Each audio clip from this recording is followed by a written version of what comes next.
taariikhda imaamu muslim raximahullah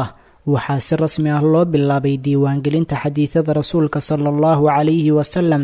wakhtigii khilaafada cumar bin cabdicasiis isagoo ku tala bixiyey in la qoro xadiidyada rasuulka sala allahu calayhi wasalam waxa uu fariin u diray magaalooyinkii kala fogfogaa ee islaamka culimmaduna waxa uu amar ku siiyey inay ururiyaan xadiidyadii rasuulka sala allahu calayhi wasalam oo ay diiwaangeliyaan waxaana jiray qoraallo ay sameeyeen reer madiina cumar bin cabdicasiis waxa uu yidhi waxa aan ka baqayaa duruusta cilmiga inay ehelkooda dabar go-aan laga bilaabo wakhtiga culimmadii islaamku waxay bilaabeen inay aada ugu hamiyaan una samraan ururinta axaadiista rasuulka sala allahu calayhi wasalam oo ay diiwaan geliyaan kutub ma aysan ahayn muhiimad sahlan iyo mas-uuliyad fudud culimmadaa u howlgalay inay axaadiista rasuulka sala allahu calayhi wasalam soo ururiyaan waxa ay galeen howl ka daran tii soo ururintii qur-aanka ee wakhtigii abuubakar radiallahu canhu waayo qur-aanka waxaa wada xifdisanaa asxaabta rasuulka sala allahu calayhi wasalam waana ay adag tahay in qur-aanka wax lagu khaldo laakiin sunnaha rasuulka sala allahu calayhi wasalam waxaa laga soo ururiyey dhul kala fogfog lamana garanayo tirada axaadiista rasuulka sala allahu calayhi wasalam beenaalayaashuna waxay dhexgeliyeen axaadiista rasuulka sala allahu calayhi wasalam waxa aan ahayn hadalkiisa sidaa darteed waxaa loo baahday in la helo manaahij iyo garasho xeel dheer oo lagu kala caddaynayo xadiiska rasuulka sala allahu calayhi wasalam iyo wixii aan ahayn sidaa ayayna ku howlgaleen culimmadii waaweynaa ee soo ururiyey axaadiista rasuulka sala allahu calayhi wasalam intii lagu guda jiray qarnigii labaad ee hijriyada ayay bilaabatay diiwaangelinta axaadiistii rasuulka sala allahu calayhi wasalam ninkii ugu horreeyey ee xadiiska maka ku aruuriyey waxa uu ahaa jureex albasri oo dhintay 150kii hijriyada iyo maxamed binu isxaaq oo 151dii hijriyada ku dhintay madiina macmar binu raashid oo isana ku dhintay yeman 153dii hijriyada saciid binu abi curuuba oo isana ku dhintay basra leyth binu sacd oo isana ku dhintay masar 175tii hijriyada maalik binu anis oo isana ku dhintay madiina 179kii hijriyada dhammaantood allah ha u naxariistee waxaa ugu weynaa mu'alafaadka ay dejiyeen culimmadaasi xadiiska rasuulka sala allahu calayhi wasalam iyo fatwooyinkii saxaabada iyo taabiciinta sida ku cad kitaabka almuwadda ee uu dejiyey imaam maalik waxa uuna ka kooban yahay ilaa 3,000 oo masalo iyo 700 oo xadiid kitaabka markii la qorayay rag baa taagnida ugu yeeriyey iyagoo xafidsanaa xadiisyada iyo mu'alafaadka qaas oo kale waxaana soo baxday kutubtii musnadka ee laga ururiyey xadiisyada xadiis kastana waxaa lagu hoos qoray magaca saxaabigii soo wariyey waxaa lagu celiyey musnadka axmed binu xamar oo ah kitaabka ugu caansan uguna waafisan diiwaanada sunnaha haddaba markii la soo gaaray qarniga 3aad ee hijriyada waxaa bilaabmay dhaqdhaqaaq firfircoon oo lagu ururinayo xadiisyada isbarbardhigna lagu samaynayo daciifnimada iyo saxiixa xadiiska iyo aqoonta raggii xadiiska iyo darajada ay ka gaareen alla ka cabsiga iyo toosnaanta waxaa markaa soo baxay kutub xadiisyada saxiixa ah lagu soo ururiyey ninkii ugu horreeyey ee qoro kutub xadiis oo saxiix ah waxa uu ahaa imaamulbukhaari waxaana ku xigay imaamu muslim oo raaciyey kitaabka saxiixu muslim waana kuu ku saabsan yahay mowduucan aynu ka hadlayno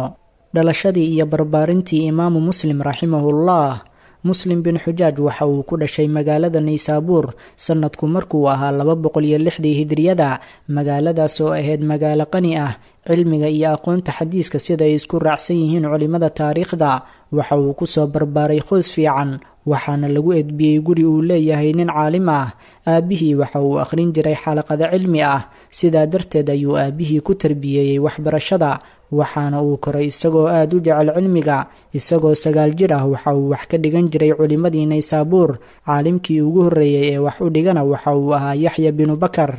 waxa ay xusaan kutubada taariikhdu inuu ahaa nin ganacsado ah oo milkiyey hanti waana uu ka tegay howshii ganacsiga ahayd si uu waqti ugu helo barashada cilmiga waxa uu galay socdaallo fara badan oo uu ku raadsanayo culimmadii faraha badneed ee ku sugneed caalamka islaamka ee ballaaran waxa uu bilaabay socdaalkiisii ugu horreeyey ee cilmiga waxaana uu tegay xijaas isagoo da-diisu ay gaadhin 14 sano ayuu soo gutay xajka waxaana uu la kulmay culimmadii xadiiska iyo sheekhyo waaweyn intii uu joogay xijaas waxa uu wax ka baranayay ismaaciil binu uways iyo saciid binu mansuur intaa kadibna waxa uu tegay basra kuufa raay shaam iyo meelo kale muddadii uu ku jiray safaradan waxa uu la kulmay xaafidiin waaweyn iyo muxadisiin gaaraya ilaa 100, waxaana ka mid ahaa imaamulbukhaari. muddo ayuuna la joogay, waxaana uu gaaray jaceylkiisu heer uu ku yidhaahdo kaalay aan lugaha aan ku qabsado macallinkii macallimiintow, sayidkii muxadisiintow, dhakhtarkii xadiiska ka saarayay cilladow. waxaa ka mid ahaa macallimiintii waxbaray maxamed binu yaxya oo ahaa imaamkii ahlu xadiiska ee kharasaan, iyo xaafidkii daarami oo ka mid ahaa kuwii xifdisanaa axaadiista, cabdullaahi binu muslima iyo abu sarcata arraasi oo ahaa muxadis deganaa magaalada raay. heerka uu ka gaaray aqoonta, dadaalkaasoo uu geliyey cilmiga, waxa uu helay midhihiisa. ilaahay subxaanahu wa tacaala ayaa u barakeeyey wakhtigiisii, waxa uuna helay cilmi aanay isku helin kuwii la midka ahaa. allah waxa uu ku arsaaqay xusuus aan kala go' lahayn iyo caqli deggan iyo fahan xeel dheer, taas ayaana keentay inay soo jiidato culimmada. waxa ay culimmadu ku ammaani jireen isaga oo yar inuu iska celin jiray waxa la siiyo, waxaana uu uga warramay macallinkiisii isxaaq inuu arkay daabad iyo ninkii ilaalinayay. waxa uu ku yidhi ninkii, waryaa leh daabadan. kadib waxa uu ku noqday sheekhiisii moxamed bishaar, waxa uu ku yidhi xaafidiinta adduunyadu waa 4: abu sarca arraasi oo magaalada raay ku sugan, iyo imaamulmuslim oo masabur ku sugan, cabdullaahi daarami oo samarqandi ku sugan, maxamed binu ismaaciil oo reer bukhaari ah. imaamu muslim raximahullah waxaa aad u ammaanay culimmada ahlu xadiiska. waxa uu yidhi qaadi ciyaad oo ka mid ah imaamyadii islaamka iyo xaafidiintii xadiiska iyo musanifiinta kuwii ugu qanisanaa, sida uu u ammaanay umay ammaanin kuwa dambe iyo kuwa horeba. culimmadu waxay isku raaceen imaamnimadiisa iyo horumarkiisa, saxsanaanta xadiisyada iyo isbarbardhiggiisa, kalsoonidiisa iyo aqbalaadda xadiisyadiisa. waxyaabaha uu alifay imaamu muslim raximahullah waxa uu ka mid ahaa culimmada ugu ta'liifka badan xadiiska, faniyadiisa kala duwan iyo warintiisaba. waxa naga soo gaarayna waxaa ka mid ah tiro aan yareen oo ka markhaati ah heerka uu ka gaaray xadiiska, oo yar yihiinba wax ka gaaray marka loo eego dadka u adeega sunnaha iyo kuwa lagu arsaaqay ballaarinta cilmiga uu ku fiday. waxaa ka mid ah mu'alafaadkiisa alkunya waalasmaa, dabaqaatu taabiciin, rijaalu curwa binu sumar, mufaridaat ulwujdaan. waxaa kaloo uu leeyahay kutub kale oo laba helaynba, waxaana ka mid ah owlaadu asaxaaba, alikhwatu waalakhwaat, aqraan owhaam muxadisin, dikri, owlaadu lxuseyn, mashaayiikhu lmaalik, mashaayiikhu thawri iyo mashaayiikhu shucba. saxiixu muslim waxaa baahiyey magaciisa oo caan ka dhigay kitaabka weyn ee saxiixu muslim. culimmadu aqoon umay laheen heerka garashada imaamu muslim uu u leeyahay cilmiga xadiiska ilaa inta uu dhammaynayay kitaabka ayaa lagu bartay, caanna uu ku noqday. waxa uu yidhi imaamu nabowi hordhaca sharaxa saxiixu muslim, waxaa ka soo haray xusuus qurux badan iyo ammaan wanaagsan ilaa qiyaamaha. waxa uu bilaabay alifaadda kitaabta muddo hore, isagoo jooga naysaabuur. markii uu soo dawaafay dhulal badan, culimo badanna la kulmay, waxna ka soo bartay. cimrigiisu waxa uu ahaa markii uu bilaabay howshan ee kitaabka qoridiisa 27 jir. qoridda kitaabka waxay ku qaadatay 15 sano, waxaana uu isku keenay imaamu muslim xadiisyo uu qoray oo gaaraya 3,033 oo uu ka maqlay culimadiisa intii uu ku jiray socdaalka. waxaana uu ka soo qaatay 3,033 xadiis oo ku soo noqnoqonayaan kitaabka, halka inta soo noqonaysaana ay tahay 7,395 xadiis. marka laga soo bilaabo 10,000 oo xadiis oo uu ku sheegay horudhaca kitaabka. axaadiistani waa kuwo uu dejiyey tartiibta wanaagsan si ay ugu sahlanaato ciddii baranaysa, waxaana uu u dejiyey qaybo. kitaab kastana waxa uu ka kooban yahay intaasoo qaybood. kutubtiisa saxiixa ah ee nambaradaas waxay gaarayaan 54 kitaab oo ka bilaabanaya kitaabul iimaan oo ay ku hoos jiraan qaybta ah diintu waa naseexo iyo qaybaha nifaaqa, xaaraannimada kibirka. waxaana uu akhriyey kitaabka imaamka iyo dahaarada, kitaabka xaydka, kitaabka salaada. waxa uu ku dhammaadaa saxiixu muslim kitaabka tafsiirka oo ah kitaabka 54aad. muslim waxa uu laasimiyey inuu xadiis kasta uu geliyo mowduuc keliya, isagoo ku soo koobaya dariiqooyinkii loo maray xagga sanadka iyo lafdiga kala gedisnaantooda si ay ugu sahlanaato daabacashada ardayga ee wejiga xadiiska ee ah sanadkiisa iyo qoraalkiisa iyo kala kaxayntiisa. ummadduna waxay isku raacday qubuulka kitaabka saxiixu muslim, waxaana la barbar dhigay kitaabka saxiixulbukhaari, waxaana la tiriyey inta xadiis ee saxiix ah ee ku jirta, waxaana culimmadu isbarbar dhigeen labadooduba. qaarkood waxay door bideen imaamu muslim, laakiin sida ku cad daliilka muxaqiqiinta ahlucilmiga ah,